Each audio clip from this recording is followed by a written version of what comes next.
bang maaari kang kumita ng sweldong pang-abroad nang hindi umaalis ng bansa?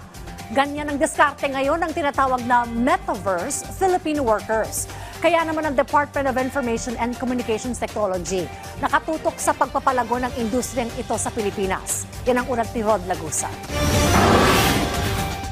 Hindi na kailangang mga ibang bansa para kumita ng malaki dahil sa tulong ng teknolohiya ay may oportunidad para rito. Ito'y lalo't lumalaki ang bilang ng mga tinatawag na Metaverse Filipino Worker o mga Pilipinong kumikita sa paggamit ng digital platforms at virtual environments gaya ng paggawa ng content o pagbibigay serbisyo sa virtual world nang hindi kinakailangang umalis sa Pilipinas at iwan ang kani-kanilang mga pamilya. Halimbawa nito ang in-demand na trabaho na virtual assistant. Kasama sa tinututukan ng Department of Information and Communications Technology ang paglago ng ICT industry sa bansa, kung saan kabilang dito ang Business Process Outsourcing o BPO, Digital Creative Industry gaya ng animation at gaming development, digital startups, o may kinalaman sa emerging technologies tulad ng artificial intelligence.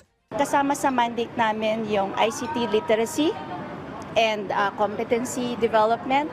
So marami kaming mga trainings, upskilling, reskilling pagdating sa providing digital jobs. Kasama dyan yung social media marketing, graphic design using Canva. At ito yung bago, yung Metaverse Filipino Workers. Kasama dyan yung tinatawag natin na yung mga online games.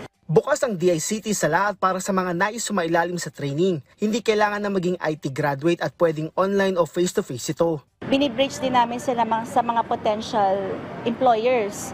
In fact, yung mga kinukuha din namin mga resource persons or trainers, sila mismo from the industry, potential employers or companies na sasalo sa kanila after nila mag-graduate. At para mailapit ito sa mas nakakaraming mga Pilipino, suportado ng kagawaran ng isasagawang caravan sa iba't ibang lugar sa bansa, kabilang ang Palawan ng YGG Pilipinas, ang regional partner sa bansa ng Yield Guild Games.